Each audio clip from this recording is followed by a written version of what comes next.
শান্তিনিকেতনের রুমে এসে আমি আমার ন্যায্য অধিকার ছিনিয়ে ফেলেছি আগেই। তারপর অতি লোভ করে এক্সট্রা চিনি দিয়ে বানিয়ে ফেলেছিলাম চায়ের শরবত, যাতে লাগে অল্প দুধ চা আর 1 বস্তা চিনি।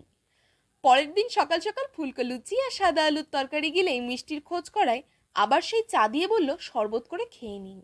তাই সেখান থেকে দৌড়ে পালিয়ে এলাম সাইট সিন দেখতে। তারপর এলাম এক বিচিত্র দেশ, যেখানে সবাই অ্যান্টি স্টাডি দলের মেম্বার।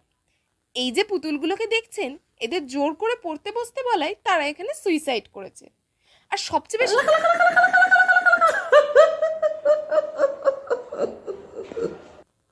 প্রাণ নিয়ে বাইরে এসেই দেখি সচরাচর বাকি বউদের মতনই কাঁদছে না, কারণ একে আর অ্যাসাইনমেন্ট করতে হবে না। যাই হোক, এই যে বাউল কাকু কি সুন্দর গান গাইছে।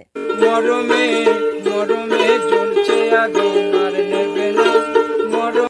তাকে রেখে এগিয়ে দেখি এরা আমায় নাচতে ডাকলো। প্রথমটা আমি এদের আমার ইশারায় নাচাতে চাইলাম, কিন্তু এরা নাচলো না, বরং আমায় হিপনোটাইজ করলো, করে এদের ইশারাই আমাকে নাচালো। যাই হোক, নেচে এগিয়ে এলাম। এসে দেখি আমার বোন শিক্ষার আলো থেকে বাঁচতে ছাতা নিয়ে ঘরের ভেতর ঘুরছে। আর দৌড়ে বাইরে এসে দেখি এক পাখি বড় চোখ করে আমায় চলে যেতে বলছে।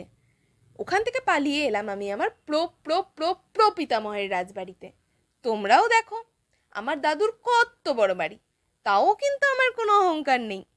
তারপর দাদুর কাছ থেকে কিছু পয়সা চেয়ে নিলাম, দিয়ে গেলাম খেতে। আহা, সে এক মহাভোজ! কি আয়োজন, কি সুন্দর খাওয়ার! আমার পার্সোনাল চাকর তো নিজের হাতে আমায় ঘি দিচ্ছিল।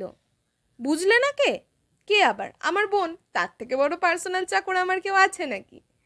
মন ভরে পায়েস মিষ্টি কত কিছু খেলাম। তারপর গেলাম দিঘির পাড়ে বিচরণ করতে, কত পদ্ম ফুল। সেখান থেকে ঘুরে গেলাম গৌতম বুদ্ধের কাছে। তিনি বললেন, বৎস, নিজের কর্ম করো। তাই সোনাঝুরি থেকে অনেক শপিং করলাম 2 দিন ধরে। তারপর এবার বাড়ি ফেরার পালা। তোমরা যদি এরকম ভিডিও আরও দেখতে চাও তাহলে সাবস্ক্রাইব করে দাও।